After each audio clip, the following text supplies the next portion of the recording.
From the rugged desert outside Yuma, Arizona, this is Outpost Outspoken. Outpost Outspoken is the official podcast of U.S. Army Yuma Proving Ground, which conducts natural environment testing of military equipment in Arizona, Alaska, and the tropics.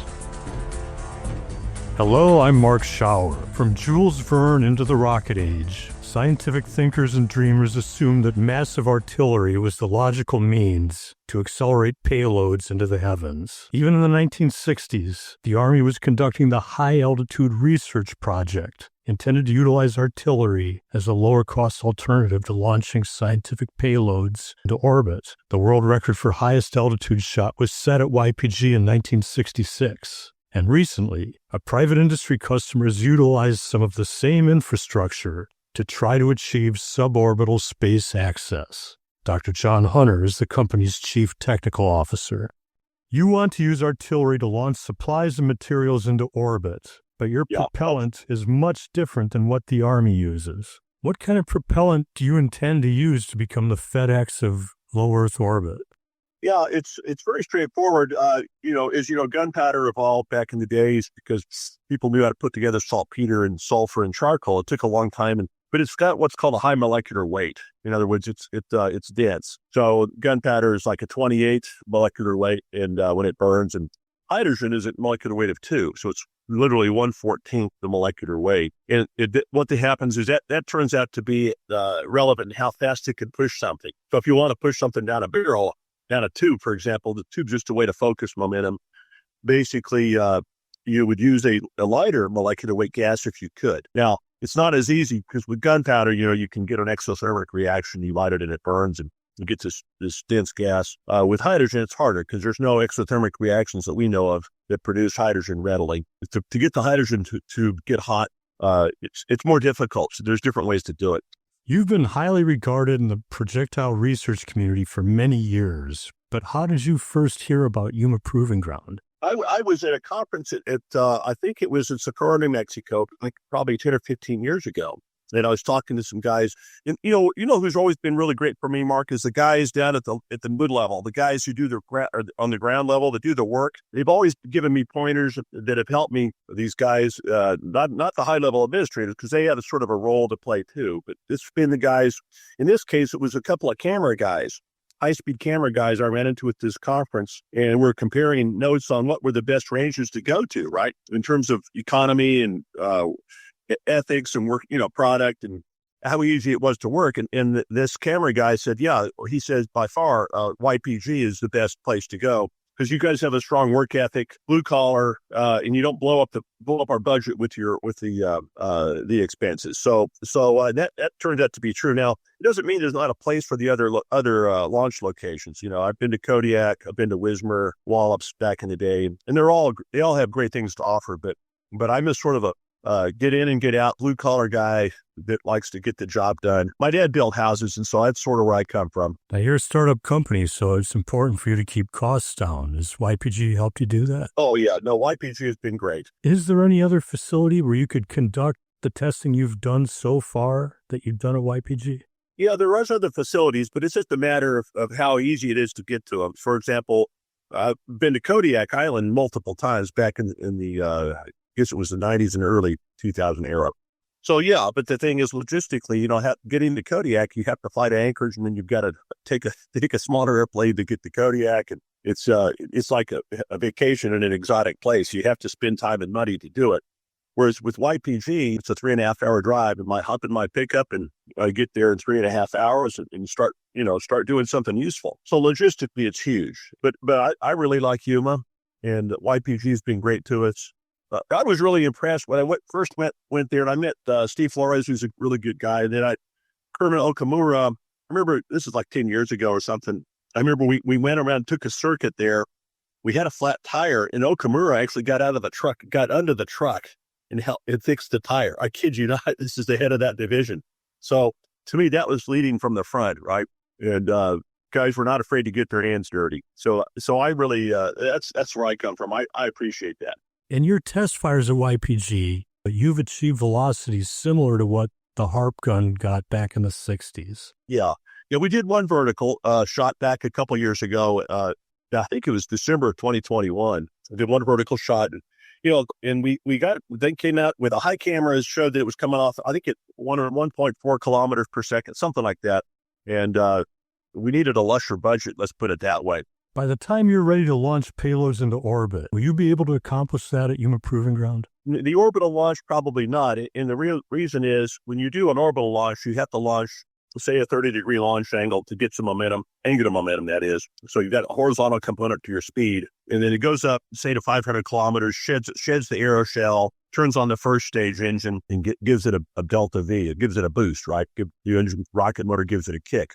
No matter how fast your gun is or your launcher is, you still have to have a rocket on the other end. And so the problem is downrange, you guys are not over water. So obviously that's not allowed to happen. So in order to do the orbital stuff, we're going to have to go somewhere like, for example, Kwajalein in the Marshall Islands, which, by the way, is a really nifty place too. I like Kwaj as well. It's another Army facility. The Kwaj is over the water, obviously. It's a bunch of islands in the Marshalls that we have giant radar systems there, and that would make a great launch location. We could launch over the water, and you could downrange, you'd be launching more than likely to the east, and then you'd shed an aeroshell, and you burn the first stage. The first stage is going to drop in the water, and then sometime somewhere around the Earth, you'll kick in the second stage if there is a second stage to kick in.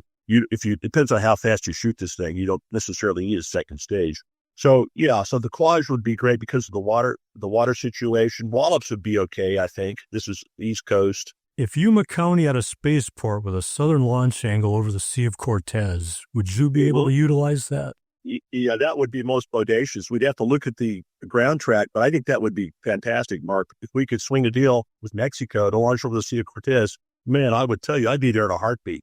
I would be there in a heartbeat. Dr. Hunter, it's really been good talking with you today. My pleasure, Mark, and I hope we can give you guys some good news in the foreseeable future, okay? Welcome back to Outpost Outspoken. I'm your host for this segment, Anna Henderson.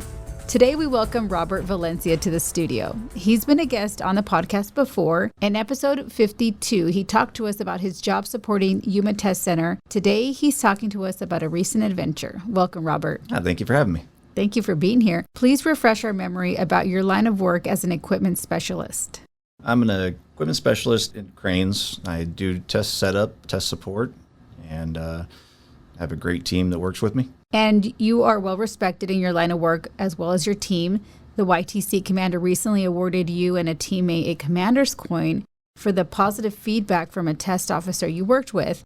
And one of the phrases that was used when describing your team's work was an invaluable asset. So did your coworkers think you were insane when you told them you were participating in the running of the bulls? They did. I think often we mention what the next adventure is going to be, and they kind of get a chuckle out of what that is every time. So how did this all come about? Was this a bucket list item you always wanted to do? Like, how did the running of the bulls happen? I think it was asking for what was the next adventure on my list, and a team member came up with, hey, how about running with the bulls in Spain? And it kind of evolved from that. We started looking at ticket prices and hotels and what the festival really was in Spain, and went from there, and tickets were purchased.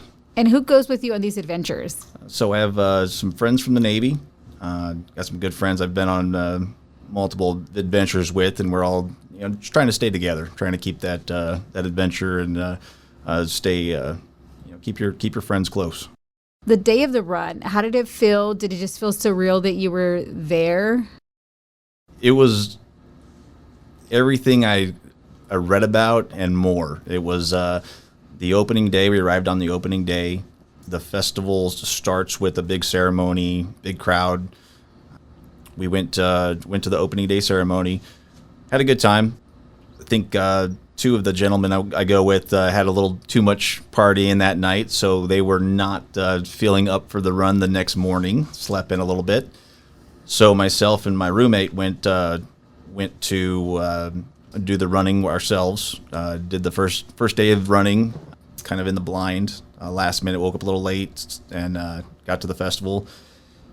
So they have opening ceremony one day, and then the next day is the actual run. It's the start of a 14-day run. So there's every day 6 to 8 bulls are released, and we went the first day, just 2 of us, and it was hectic. We had a great game plan going into it, where we were going to start, where we were going to end, where we wanted to, we didn't want to be in the bad upper area. The bulls are a little faster early on. We wanted to be with slower, more tired bulls later on. More targets in front of you. Right. We wanted to give ourselves the best chance, and so we had a great game plan. However, when we got there, we were a little bit late, so we the only entrance was up in the faster section of the course, and so nothing worked out the way we planned it in that first day. How do you prepare? Are you wearing like certain sneakers? Are you wearing body armor? I mean, like, what do you do to prepare for this? That was it. We had great style. I think we went with style over functionality. We went with matching. So the white pants, white shirt, the red sashes.